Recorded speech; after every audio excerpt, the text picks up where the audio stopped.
Okay, children, going ahead with exercise 8.2. Now we will see the second sum. In the second sum, it is given ABCD is a rhombus.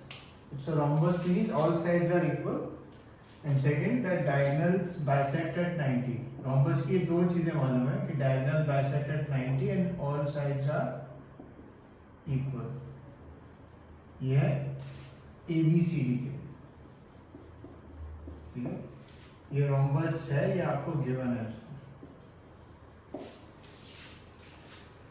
And P Q R S are the mid point of sides A B B C C G and D A. तो figure exactly question 1 वाली ही है. Respectively show that quadrilateral P Q R S is a rectangle. आपको show करना है P Q R S is a rectangle.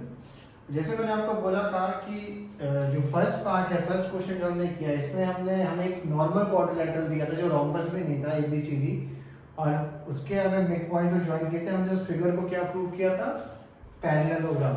तो इसमें भी फर्स्ट स्टेप आपको वही करना है. फर्स्ट स्टेप आप प्रूव करेंगे P Q R S is a parallelogram. और वो कैसे करेंगे, जैसे हमने क्वेश्चन 1 में किया है. ठीक है, वो एक फर्स्ट स्टेप करना है. अब एक पैरेललोग्राम को, अब आपको पैरेललोग्राम को हमें क्या, जो भी पैरेललोग्राम जैसे फर्स्ट सम में किया आप एग्जैक्टली कर लेना. उसके बाद अब ये पैरेललोग्राम को रेक्टेंगल में कब हम शो करते हैं, अगर आपको याद हो, अगर हम केवल वन एंगल 90 डिग्री शो कर दें, कोई भी एक एंगल अगर हम 90 डिग्री शो कर दें तो हमारा ये काम हो जाएगा. इस सम को करने के दो मेथड है. मैं आपको एक इजी वाला मेथड में आपको सिखा रहा हूँ. सबसे पहले हम ये डायगोनल जो है ना, ये बना देते हैं. और जैसे मैंने बताया आपको ABCD और रोम्बस ये आपको गिवन है, तो उसकी जो डायगोनल्स हैं, डायगोनल्स BD एंड AC वो बाइसेक्ट करते हैं एट 90 डिग्री. ये प्रॉपर्टी होती है रोम्बस की. यानी ये वाला जो एंगल जो है ना, जैसे ये एंगल 1 है, ये 90 डिग्री है, ये भी 90 डिग्री है, ये भी 90 डिग्री है, ये चारों एंगल 90 डिग्री है. दे बाइसेक्ट एट 90 डिग्री. ठीक है. अच्छा, अब आपको जब फर्स्ट पार्ट आपने किया था तो SR पैरेलल टू आपको मालूम है किसके, AC. SR is parallel to AC. अभी अगर आप एंगल 2 देखो, ठीक है, SR पैरेलल टू AC है, तो इसका मतलब है एंगल 1 प्लस एंगल 2 कितना होगा, एंगल 1 प्लस एंगल 2 कितना होगा, 180 डिग्री. और इसमें अगर आपका एंगल 1 90 है तो एंगल 2 कितना आ जाएगा, automatically 90 degree. Last step similarly आपको मालूम है, क्योंकि आपने PQRS पैरेललोग्राम शो कर चुके हैं आप, एंड वही सेम रीजन से SP पैरेलल टू BD भी है. मिड पॉइंट थ्योरम से आपने किया है SP parallel to BD. And अगर SP BD के पैरेलल है तो एंगल 2 प्लस एंगल 3 कितना होगा, 180. Interior angles of the same side of transversal. Angle 2 plus angle 3 कितना होगा, 180. और एंगल 2 हमने अभी प्रूव किया है 90, तो एंगल 3 कितना आ जाएगा, 90. And if one angle in a parallelogram is 90 degree, then we can say that the given figure is a rectangle.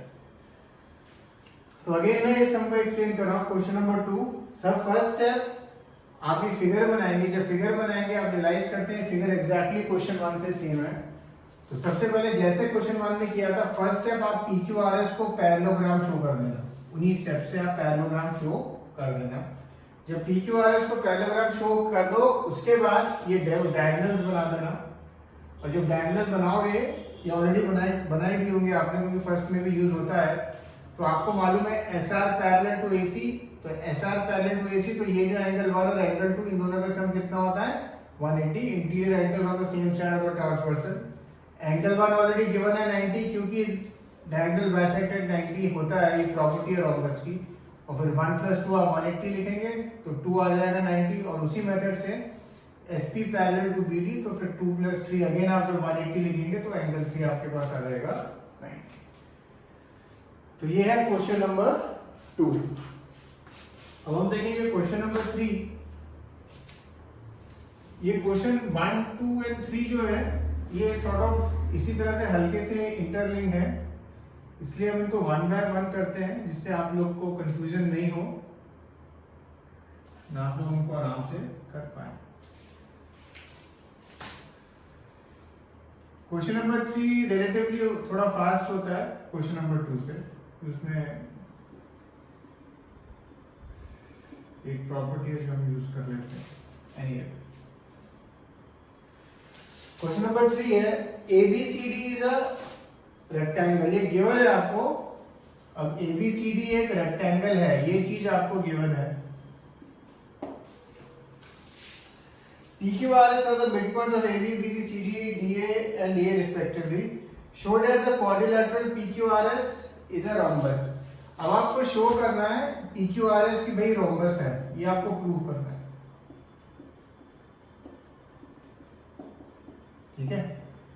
अच्छा, सबसे पहले तो अगेन जैसे मैंने अभी बताया था आपको क्वेश्चन 1 वाला स्टेप्स यूज करके सबसे पहले आप क्या प्रूव कर दोगे, PQRS is a parallelogram।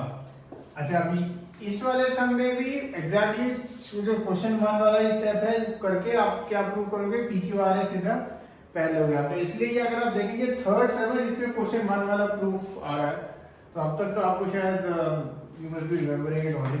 Anyway, जब PQRS पैरेललोग्राम हो गया एग्जैक्टली क्वेश्चन 1 के मेथड से, अब आपको मालूम है पैरेललोग्राम और रोम्बस में क्या डिफरेंस है। रोम्बस की सारी साइड्स इक्वल होती हैं एंड पैरेललोग्राम की ऑपोजिट साइड्स इक्वल होती हैं। तो अगर हमने एडजेसेंट साइड इक्वल दिखा दी, फॉर एग्जांपल अगर हमने SR इक्वल टू SP दिखा दिया, SR इक्वल टू SP दिखा दिया या PQ इक्वल टू RQ दिखा दिया, तो सारी साइड्स इक्वल हो जाएंगी ये PQRS के, and then you can say it is a rhombus. तो ये सब काफी आसान है।